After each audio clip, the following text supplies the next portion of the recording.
আসসালামু আজকের 6 নম্বর ক্লাসে আমরা শেপ টুলের কাজ দেখব। এর জন্য আমরা adobe illustrator ওপেন করে নিয়েছি। এবার এখান থেকে যে শেপ আছে, প্রথম যে শেপটা, এটার নাম হচ্ছে রেক্টেঙ্গেল টুল। এই রেক্টেঙ্গেল টুল দিয়ে আমরা চতুর্ভুজ জাতীয় কোনো কিছু আঁকানোর জন্য ইউজ করতে পারি।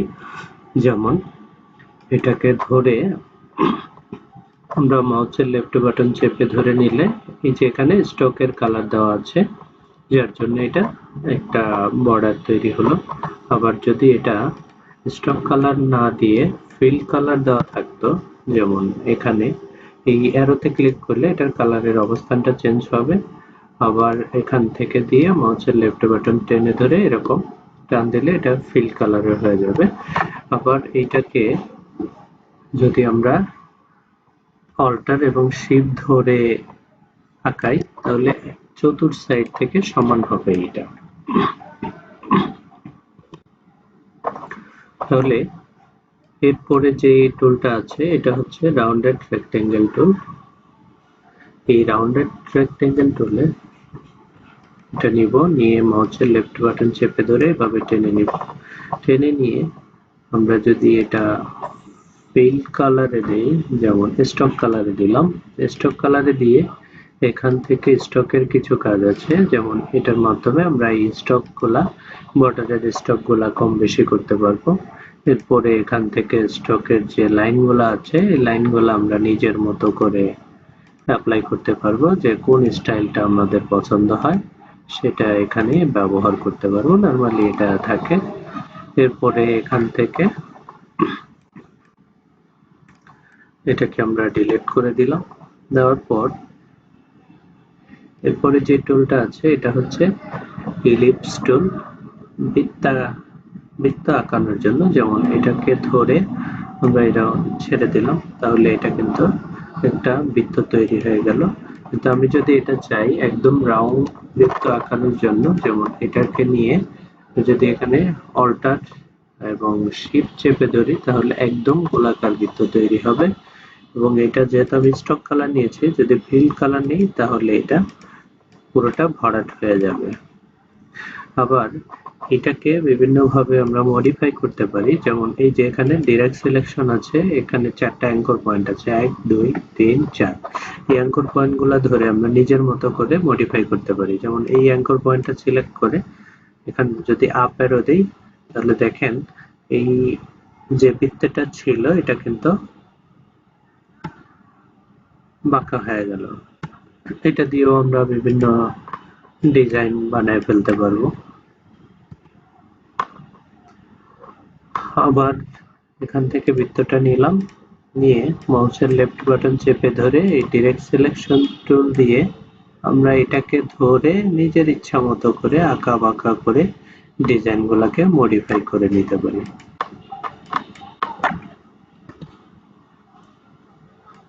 এরপরে আছে পলিগন টুল। এই পলিগন টুলের মাধ্যমে আমরা পলিগন আঁকাইতে পারি। যেমন এটাকে নিয়ে মাউসের লেফট বাটন চেপে ধরে ছেড়ে দিলে এই যে একটা পলিগন তৈরি হয়ে গেল। আবার যদি এটাকে মডিফাই করতে চাই, যেমন এটাকে মাউসের লেফট বাটন চেপে ধরে আর ছাড়বো না, না ছেড়ে কিবোর্ড থেকে আপ অ্যারো প্রেস করব, তাহলে দেখেন পলিগনের মাথাগুলা আরো বাড়তেছে। আবার যদি ডাউন অ্যারো দেই পলিগনটা কিন্তু সর্বশেষ ত্রিভুজ হয়ে গেল। এভাবে আমরা পলিগনের এইগুলা বাড়াতে পারবো বা কমাতে পারবো।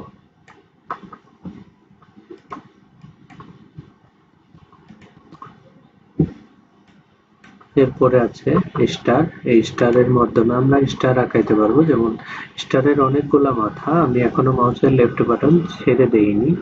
আচ্ছা, এটা ছেড়ে দিলাম। ছেড়ে দিয়ে দেখতে পাচ্ছি অনেকগুলো মাথা হয়েছে। আমরা যদি আরো কমাইতে চাই তাহলে স্টারে গিয়ে মাউসের লেফট বাটন চেপে ধরে এবার ছাড়বো না, না ছেড়ে এখানে আপ অ্যারো দিলে এখানে বাড়তে থাকবে, আবার ডাউন অ্যারো দিলে এটাকে আরো কমতে থাকবে। তাহলে এইভাবে আপ ডাউন করে যেই মডিফাই ডিজাইন গুলো আছে এই ডিজাইন গুলো দিয়েও আমরা বিভিন্ন রকমের ডিজাইন করতে পারি। এবং এখানে কিন্তু একটা সূর্যের মতো একটা তৈরি হয়ে গেছে। এটা দিয়েও বিভিন্ন ডিজাইন করা যেতে পারে। আবার এইটাকে আমরা মাউসের লেফট বাটন চেপে ধরে এই ডাউন অ্যারো দিয়ে আবার এটাকে স্টারের পজিশনে নিয়ে যাচ্ছি।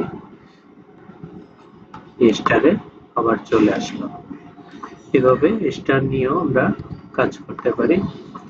এরপরে আছে ফ্ল্যাট টুল। এই ফ্ল্যাট টুলের মাধ্যমে যেমন আমি প্রথমে এখান থেকে এটাকে একটা চতুর্ভুজ নিলাম। চতুর্ভুজ নিয়ে এবার আমি এখান থেকে ফ্ল্যাট টুলটা নিব। ফ্ল্যাট টুল নিয়ে এখানে মাউসের লেফট বাটন চেপে ধরে ছেড়ে দিলাম। ছেড়ে দিয়ে এই জায়গায় একটা ক্লিক করে দিলাম। এতে করে কি হলো, একটা লাইটিং এর ইফেক্ট তৈরি হয়ে গেল। আমরা যদি এই লাইটিং এর ইফেক্টটাকে ছোট বড় করতে চাই, যেমন এই যে এখানে ধরে অল্টার শিফট ধরে এটাকে ছোট করে ফেলবো। ছোট করে এই মাঝখানে এনে ছেড়ে দেই, তাহলে দেখা যাচ্ছে যে এই ডিজাইনটার উপর একটা লাইটিং ইফেক্ট পড়ছে। এই ধরনের বিভিন্ন ধরনের লাইটিং তৈরি করার জন্য আমরা এই লেয়ার টুলটা ইউজ করতে পারি যে কোনো ডিজাইনের উপরে বা যে কোনো কালারের উপরে। এবার কন্ট্রোল 0 দিয়ে 0 পজিশনে গেলাম। এখন আমি এই শেপ টুল দিয়ে একটা ছোট একটা প্রজেক্ট করি। যেমন এটা নিলাম, নিয়ে এখান থেকে মাউসের লেফট বাটন চেপে ধরে আমরা এরকম নির্দিষ্ট একটা সাইজ নিলাম। সাইজ নিয়ে আর একটু ছোট করে দেই।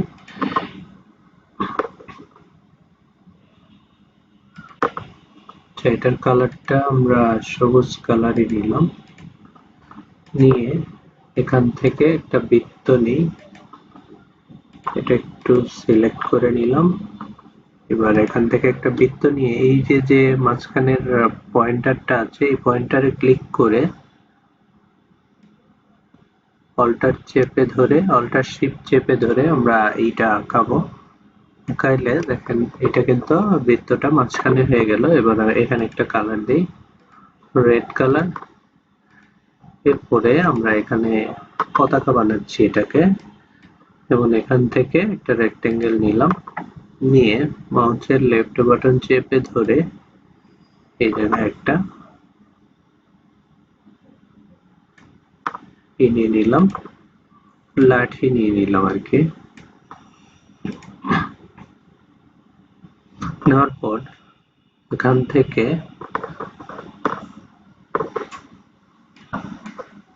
এটার অন্য একটা কালার দিই।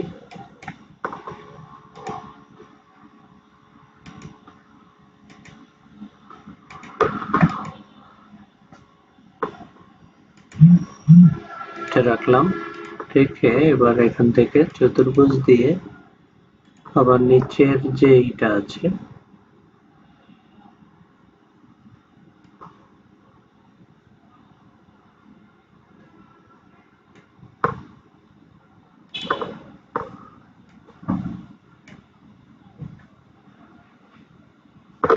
এটাকে আরো অন্য একটা কালার দিই।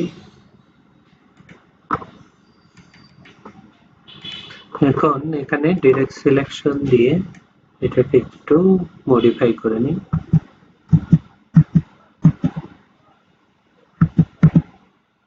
আবার এইটাকেও ডিরেক্ট সিলেকশন দিয়ে সিলেক্ট করে লেফট অ্যারো দিয়ে একটু মডিফাই করে নিলাম। এবং এইটাকে একটু এটার নিচে দিয়ে দেব, তাহলে রাইট বাটনে ক্লিক,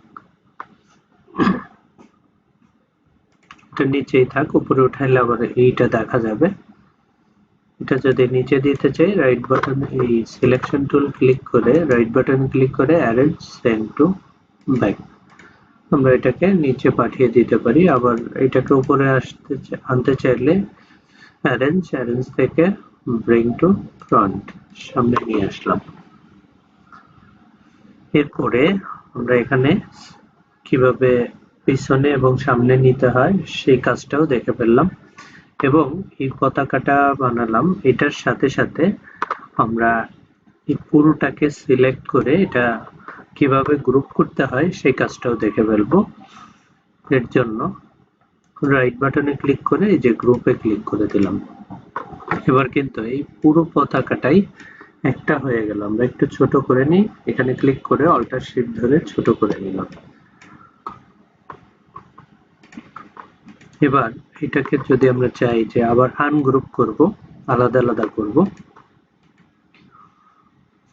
এখানে যে কোনো একটা ধরে টান দিল, এখন পুরোটা যাচ্ছে। আনগ্রুপ করার জন্য মাউসের রাইট বাটন ক্লিক করে এই যে আনগ্রুপ, এর খালি জায়গায় ক্লিক করে এখন যদি আমরা যে কোনো একটা ধরে যদি টান দেই, ওটা কিন্তু সরে যাবে।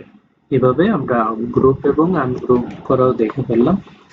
পুরোটা সিলেক্ট করে এখান থেকে কন্ট্রোল জি দ্বারাও গ্রুপ করে ফেলতে পারি। এই যে গ্রুপ হয়ে গেছে। আবার এখান থেকে শিফট কন্ট্রোল জি দ্বারা এটাকে আবার আনগ্রুপ করে ফেলতে পারি। দেখেন আমরা কিবোর্ডের মাধ্যমে গ্রুপ আনগ্রুপ করে ফেললাম। এবার রাইট বাটনে ক্লিক করে এটা গ্রুপে গ্রুপ করে নিলাম।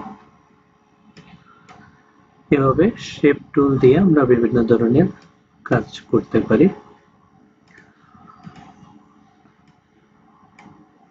ধন্যবাদ সবাইকে ক্লাসটি প্রথম থেকে শেষ পর্যন্ত দেখার জন্য। আর এই ক্লাস সম্পর্কে যদি কারো কোনো কিছু জানার থাকে তাহলে অবশ্যই কমেন্টস করে জানাবেন। আর এই চ্যানেলে নতুন হলে সাবস্ক্রাইব করে বেল আইকন অন করে রাখবেন। এখানে প্রতিদিন স্টেপ বাই স্টেপ যতগুলা ক্লাস আছে সবগুলা ক্লাসে আপলোড করা হবে। কারো যদি ইলাস্ট্রেটর সম্পর্কে শেখার দরকার হয় সবগুলা ক্লাস একত্রে, সেক্ষেত্রে এই চ্যানেলের মধ্যেই পেয়ে যাবেন। ধন্যবাদ সবাইকে।